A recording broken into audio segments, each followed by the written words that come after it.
Hey, what's up, everybody? I'm Manu, the founder of Moonspire Games, and I'm here with my co-host today, Siiana from Siiana Languages. I'm super psyched that we're doing a little collaboration together. Hi, Hi Siiana. everyone. Hola a todos. Hola Manuel. Gracias por ¿Cómo? invitarme. Ah, no hay problema. ¿Cómo estás hoy? Me siento súper bien. Estoy chévere, excelente. Oh, muy bien, muy bien. Entonces, vamos a hacer un pequeño juego con expresiones idiomáticas más tarde, pero para comenzar la llamada, yo sugiero que podemos preguntarnos unas preguntas para comenzar. Sí, me parece muy bien la idea y me parece que es excelente también cambiar de idiomas. It's nice to switch languages a little bit. Exactly. So, okay, let me start, Sienna, since we've only really just met a few weeks ago over the internet. You told me that you lived in, I believe, 4 different countries, right? You're from the Ukraine. Maybe Yeah. you can give me a little insight on that. That would be sweet. Okay, so I'm Siiana. I'm originally from Ukraine and I used to live in the Dominican Republic and then Venezuela. Wow. And now in Venezuela. Canada. So I would say 3 countries. Now I'm living in Canada and I hope I'm going to stay here forever. Wow. Desde has vivido en países totalmente diferentes. ¿En cuál país piensas que la gente es la más caliente en el corazón, la más amigable, la más... ¿Sabes qué quiero decir? Sí, claro. Latinos. En general, para mí, los latinos son gente con gran corazón, la gente que sabe sentirse feliz, la gente que sabe disfrutar la vida. Por eso no puedo elegir algún país, porque me sentí súper bien en Venezuela, me sentí súper bien en República Dominicana. Pasé más tiempo en Venezuela y amo mucho a los venezolanos, pero también tengo muchos amigos dominicanos. Creo que los latinos en general, de verdad, son súper cariñosos, tienen gran corazón. Sí, estoy de acuerdo con eso. Yo conozco mucha gente de varios países. Soy alemán, sí, yo crecí en Alemania y después yo viví en Inglaterra, en Nueva Zelanda, en Australia y aquí estoy en Canadá. Y pienso que la gente con el corazón latino es la más cálida y la más amigable, porque es muy fácil de hablar con los latinos, son muy chéveres. Exacto, chéveres. Una palabra muy venezolana. Yeah, I learned that from a friend in Colombia. Chévere. Oh, I didn't know they use it in Colombia too. As far as I know, they even use it in Peru as well. Oh, very interesting. Yeah. You see, I didn't know that. I have friends, from Colombia. También conozco bacano. Oh, bacano. It's like it's great, right? Bacano, like something Bacano like is chévere, great, awesome. Yeah. Entonces, ¿tú quieres preguntarme algo? Sí, primero, ¿por qué? ¿Por qué decidiste aprender tantos idiomas? Porque de verdad tú eres una persona para inspirar. No es que tú un idioma, tú hablas tantos idiomas y dices, wow, pero ¿de dónde sacas esta motivación? Wow. So my interest for languages goes all the way back to when I grew up. My grandmother is French, and when I was a boy in Germany growing up, my mother actually never taught me French. And so I took French in school and sort of started to learn the basics. And then later on, I really wanted to get more close to my family. I have some family in the Caribbean living on Guadeloupe, which is a French island. And after that, I really started enjoying the process of language learning and the process of just broadening your horizon. And I had a really nasty disc lower back injury in 2017. And what I decided, instead of just being lazy and just being depressed, I started actually to go online and started to learn Spanish. And I got really into it. And a few months later, I was able to speak fluently Spanish because it's so similar to French. You have the conjugations, you have so many words that are similar. And then I really started to get into Portuguese, into Chinese. I'm learning a little bit of Russian. And now my friend Sonny actually got me recently to get a bit interested in Indonesian as well. So I really think that growing personally and always pushing your personal boundaries is a very good thing to keep you motivated and to keep your mind always going. Okay. Wow. But honestly, like, to me, like, you inspire me a lot because it's not one language, so many languages. Like, wow. Pero necesito decir que estoy todo el tiempo aprendiendo. Si estás diciendo que estoy hablando 7 idiomas, sí es verdad, pero por ejemplo mi ruso no es genial, mi ruso es de un nivel muy básico, pero Porque es un idioma difícil, es loco. sí, pero también como una persona con un trabajo a tiempo completo, estoy todo viviendo solo aprendiendo los idiomas en mi pasatiempo, ¿sí? Entonces yo necesito compartir mi tiempo para encontrar tiempo para aprender. Es una cosa muy difícil. Claro. Pero de verdad, qué bueno que hay personas que le encantan estudiar tantos idiomas. Thanks so much. And now that you grew up with Ukrainian and Russian, and then you got really deep into Spanish, of all 4 languages that you speak, including English, which language do you think is the easiest to acquire? The easiest one to me is Spanish, like if you compare Spanish and English, because I didn't do much effort to learn Ukrainian and Russian because I was born there. Of course. So I would say Spanish. Spanish Right. is very easy and things make sense. In English, I see like pronunciation is so complicated, like it just doesn't make sense. So I would actually differ. En mi opinión, el idioma inglés es muy fácil en cuanto a la gramática, porque en inglés no realmente hay conjugaciones. I am, you are, he is. That is a very, very, well, it is an exception, but if I say I go, you go, there's only one aberration here, which is the third person singular, which is he goes. And then it's we go, you go, they go.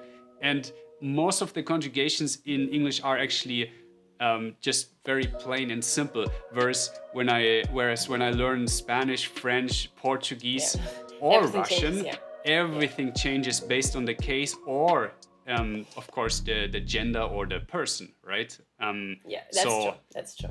Very, very But I don't tricky. know Spanish. I don't know, it's just español, es un idioma, no sé.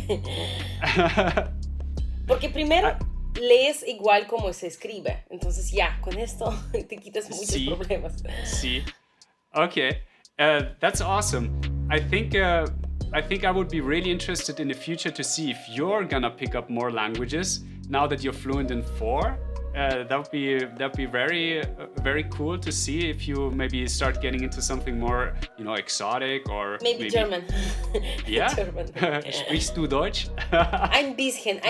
Ich spreche ein bisschen Deutsch. Ich heiße Siiana.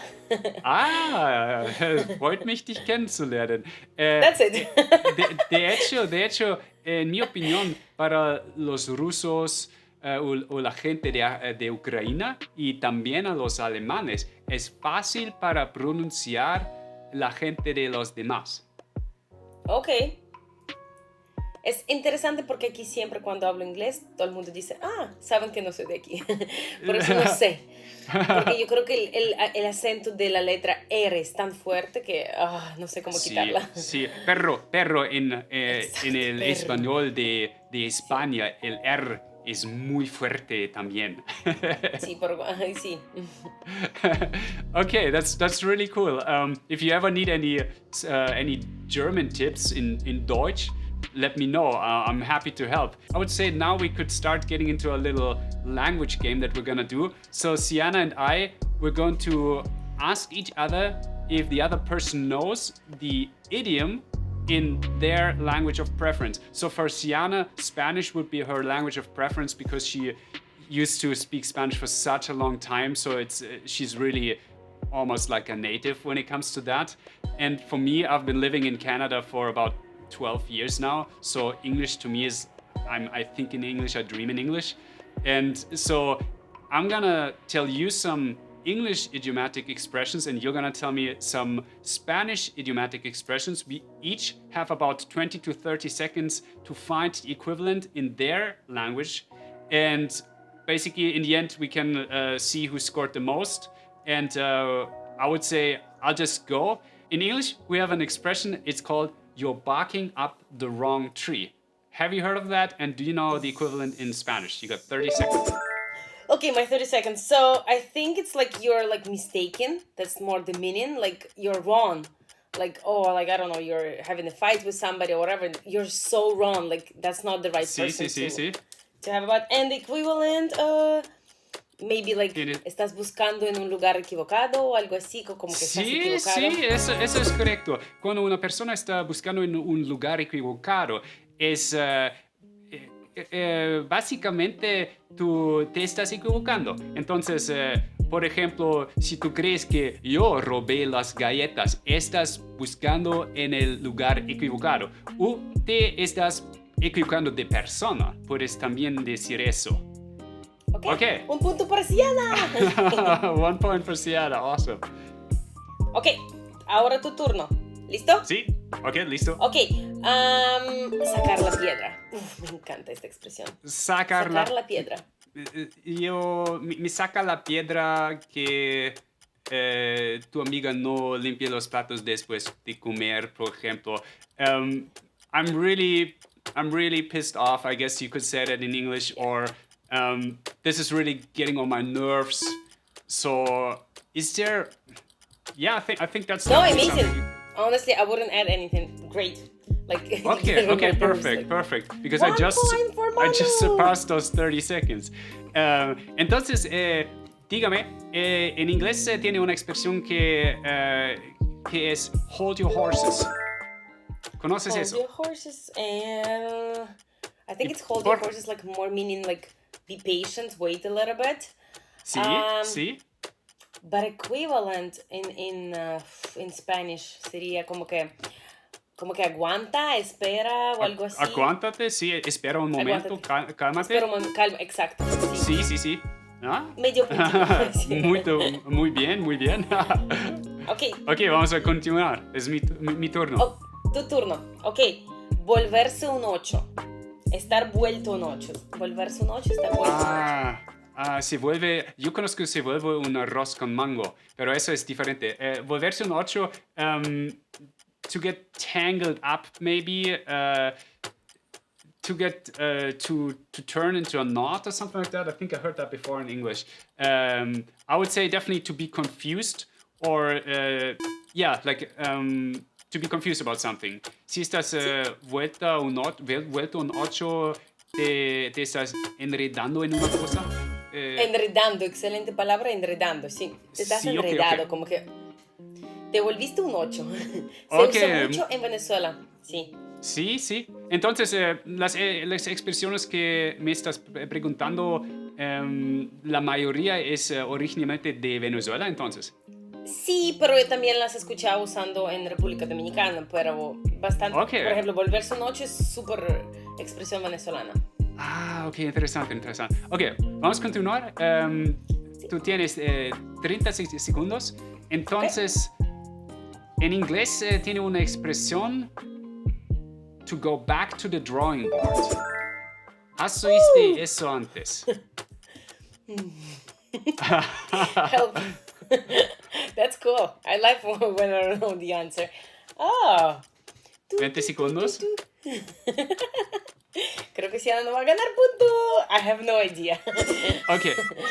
So to explain it in English, if you go back to the drawing board, it basically means you messed something up and you have to go back to the beginning and re-evaluate. Basically figure out what your options are, figure out if there's a better game plan of doing something. Volverse a empezar, por ejemplo, en español. Sí, empezar desde cero. No desde cero, maybe, yeah. Ok. Okay, but it's a good expression. So no point for Siiana and no puntos para Siiana. Okay. No problem. Okay, 30 seconds for me now. Oh, I love this one. En español, para ti, Manu. Ok. En casa de herrero, cuchillo de palo. Okay. Yo conozco eso. En casa de herrero. El herrero is the blacksmith. Cuchillo is the knife. Palo means tree, club, wood, stick. Palo, yeah. I know palo because está cayendo un palo de agua. I know this expression. Sí, esa es buena, sí. So, the cobbler's children don't have any shoes or something like that. I might be paraphrasing here.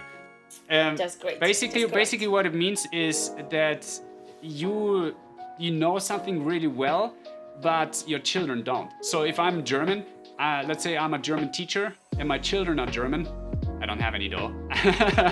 So in that case, if my children don't know German, then en caso de herrero cuchillo de palo. Yeah, like what have you done? The shoemaker's children don't have any shoes, basically. Yeah, true. Good job. Okay, mi turno. ¿Cuántas preguntas somos a tres ahora? Ok, tú llevas 3 puntos y yo llevo 2. Okay. Oh. I have one that should be pretty easy. To speak of the devil. ¿Conoces esto? Oh, it's like, we were just talking about that person. Speaking of the devil, ¿Sí?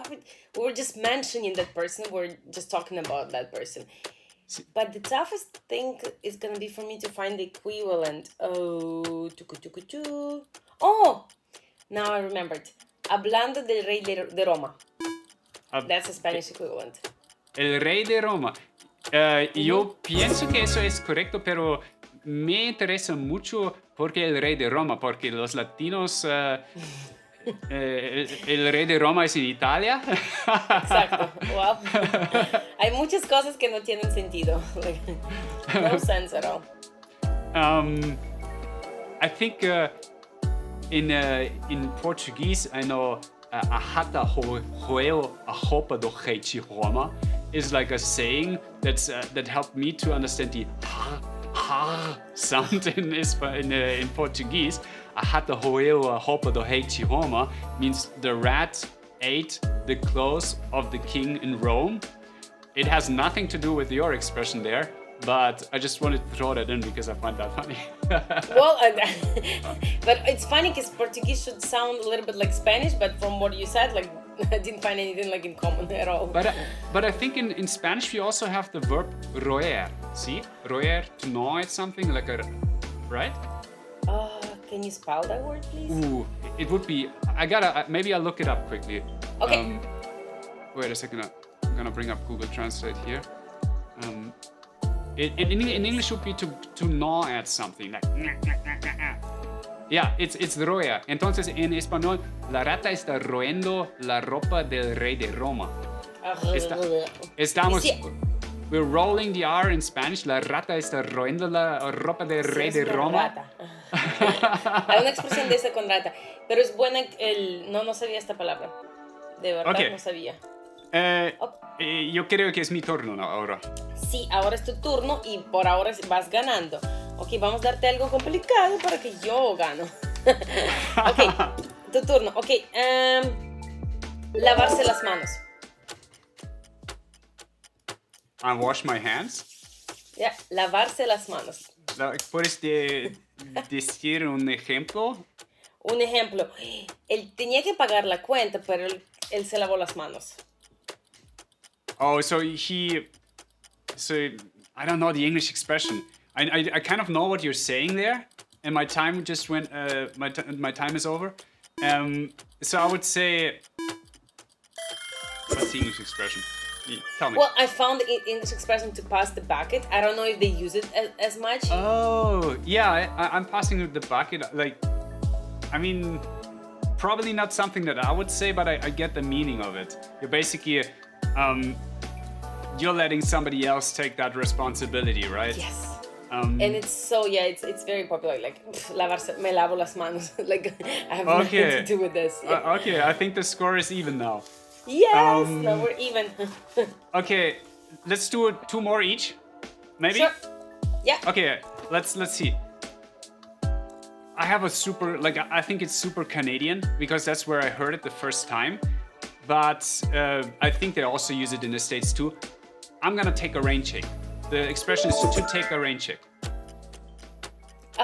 Like postpone something to change something, right? Like, For example, I'll give you an example. Hey, Siiana, I don't want to meet up with you today. Can I take a rain check?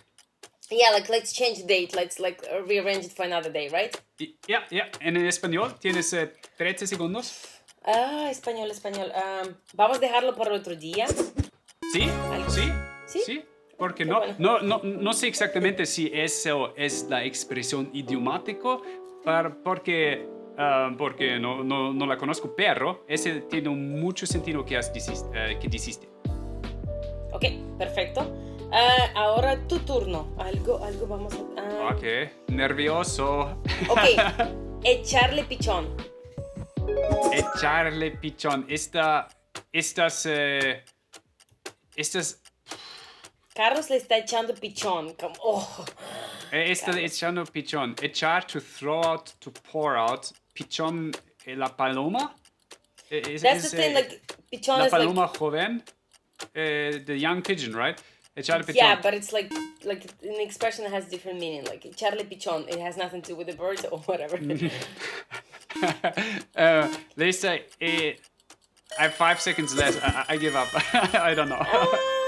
Ok, echarle pichón es como que estar intentando tratando mucho hacerlo súper bien, como que no darte 100%, dar 110% de tu esfuerzo. So basically, that would be in English to give it your all, to give like 110% to do your best doing something. Sí. Okay, I think you got the lead now. Yes. We have two more. Yeah, we have 2 more questions each, right?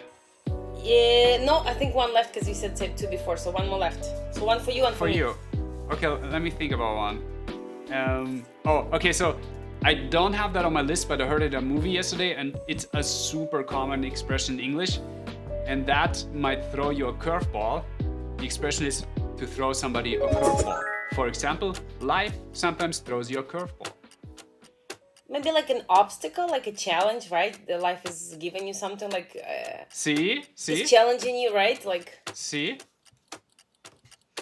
15 segundos.